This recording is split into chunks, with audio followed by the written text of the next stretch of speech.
Hello everyone, welcome to this video. It's been a while, but let's go to that in the next video. Today, I really want to talk about this book, The Mood Machine by Liz Pelly. It is a very compelling book, and while the focus on it is on Spotify and goes through the years, like starts from piracy and maybe what was before piracy and happened during it, like Napster and so on. I think many of us know that story and where we are right now. While it is important that we talk about Spotify specifically, but the issue is not solved by using another platform, because I think almost all of the platforms, like the major platforms, iTunes, Tidal, while they might solve some of the issues that are on Spotify, some of the issues remain. So, even though, again, this book focuses on Spotify, but we can take many of the issues mentioned in this book and what is wrong with Spotify, we can take those to any other platform. And just to refresh myself, and you can see from the book that it's been with me on a couple of trips. So if we go through and glance, yeah, basically we start from piracy and we go to what was a bit like how Spotify wanted to get some nice publicity by saving the music industry, and then going on to basically play listification, then the ghost artists, profitable content, or PFC as it's called, and then so on, so forth. And I highly recommend that you buy this book. If you cannot buy the book, please ask your library if you could get it there, because libraries are also very important. Reading is important. Okay, so basically the four topics that I want to cover that came from this book, and then basically what I thought about before I read the book and maybe what after, because it did change my mind a bit to the worse, because some of the truths are just you don't want to face them, but now you just have to.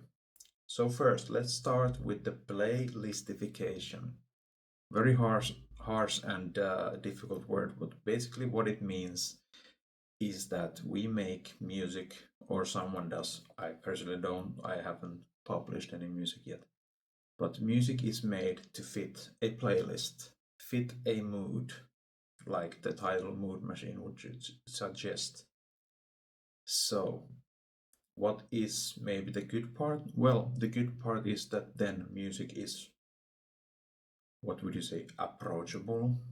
It is more listenable, someone would argue, and it is easier overall to digest and enjoy. But the issue with that is that music should never be made only to fit the listener. Someone might argue otherwise, but I believe that there needs to be a balance that the artist makes. And of course, that is up to them. If they just want to make music that other people enjoy and they feel miserable doing it, I wouldn't recommend that, but it's their, how would you say, it is their own decision to do that.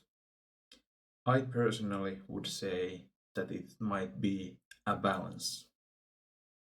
Like maybe you don't want to overcomplicate your chord progressions, your melodies, or your sound design. Maybe you want to make some decisions so that it is maybe more easily approachable. Maybe it's not that harsh. Again, decisions that any artist can make and should make by themselves for themselves.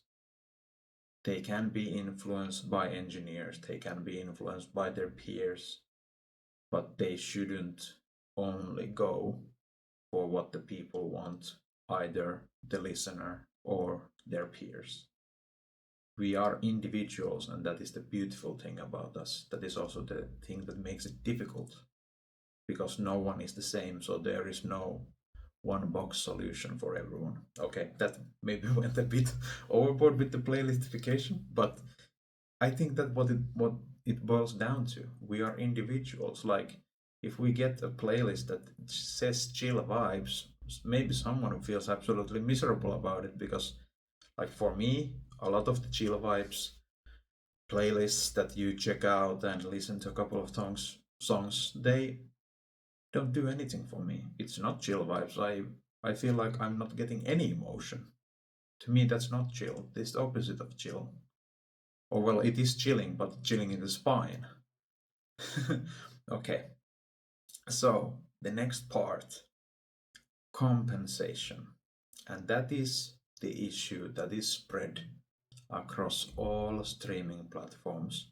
Some may pay more than others. Still, the issue is that I think everyone could argue they do not pay enough. The model does not work. There are different solutions that so that maybe they could pay more artists is that you hit a certain amount of streams. That is not how it works. One stream should equal amount of pay. Doesn't matter if it's a big high listing artist or if it is someone in their spare room, bedroom, just making music. One stream should pay as much for them as it does to the big artists. I don't want to name anyone, because then someone might think that I have a specific opinion about it. I don't. Or about the artist. I don't. Again, if you enjoy one artist and I don't, that's literally what the discussion is. I don't enjoy them, you do. That's okay. There are enough artists in the world for us to say so. Not everyone needs to listen to everything. But back to compensation. I don't believe that it's right that we have these platforms that strike deals with maybe only the big artist or then the big brands, and then they get a part of the pie before it goes to the musician.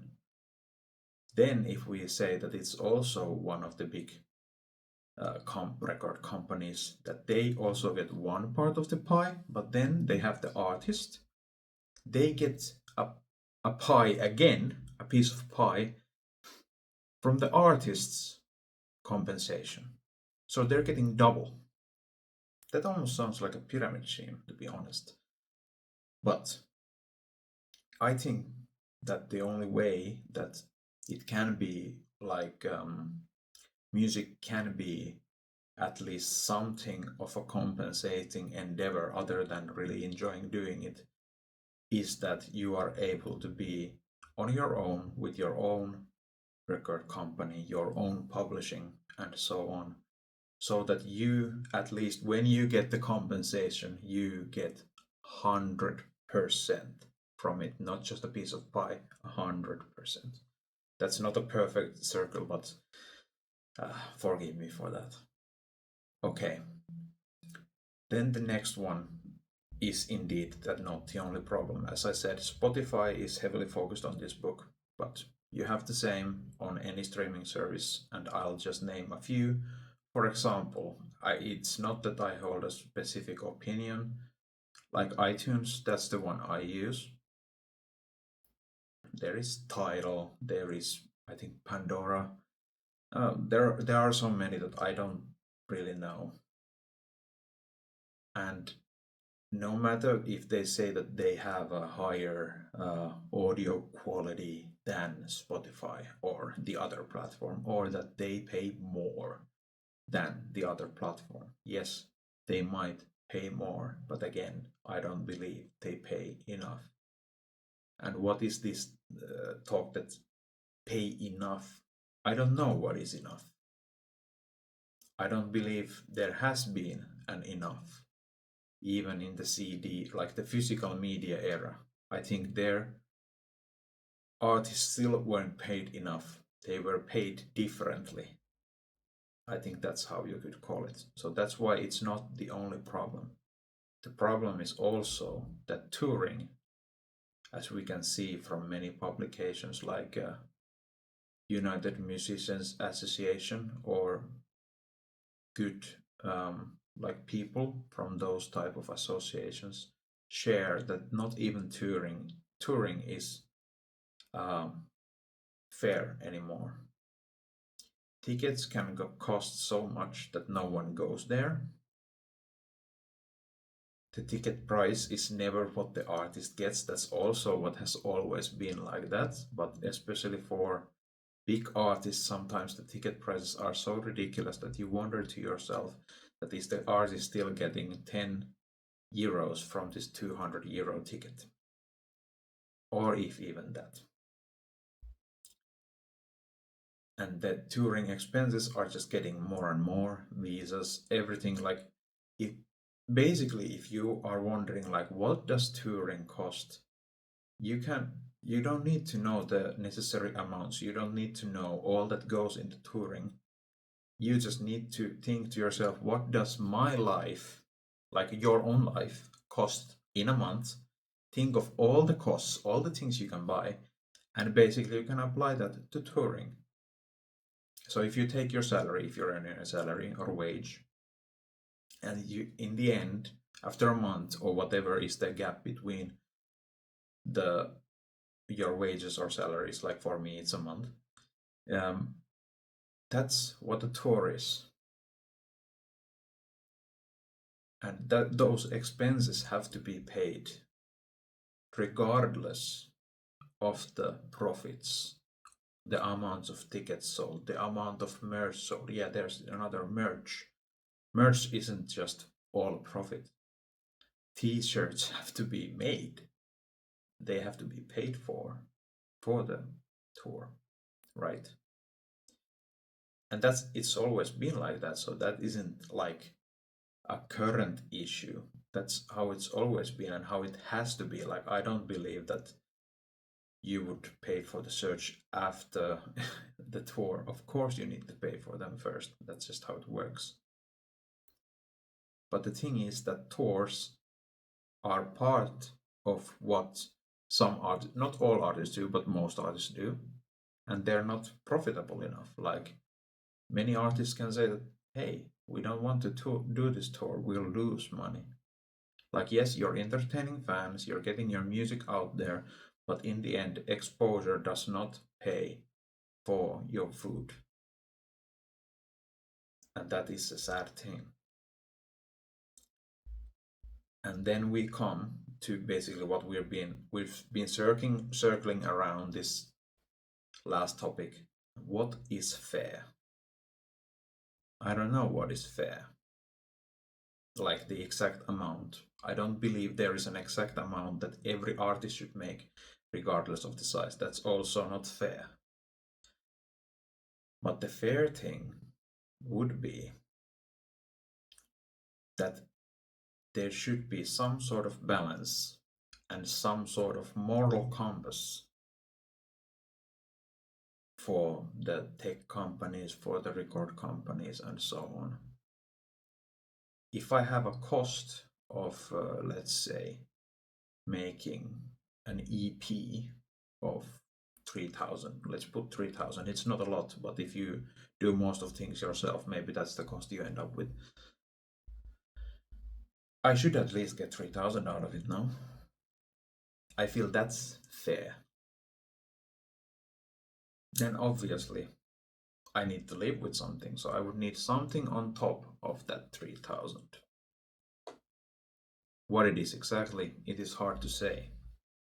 And of course, big artists, bigger budgets, bigger profits, because more people are buying it.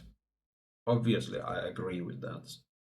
But what I don't agree with is what I was on earlier, is that a big artist gets more for one play than the small artist. That's not fair. That will never be fair. So, a bit of a bummer video. Hopefully, it sparks some interest in you, and hopefully, it's not all bummer. When you think about these things, go through these things.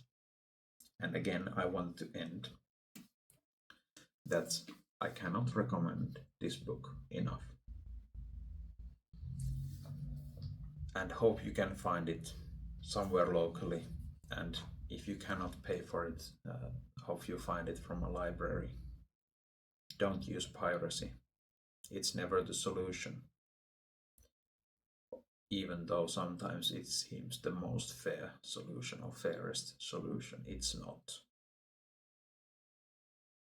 Thank you for watching, and until next time, I'll see you then.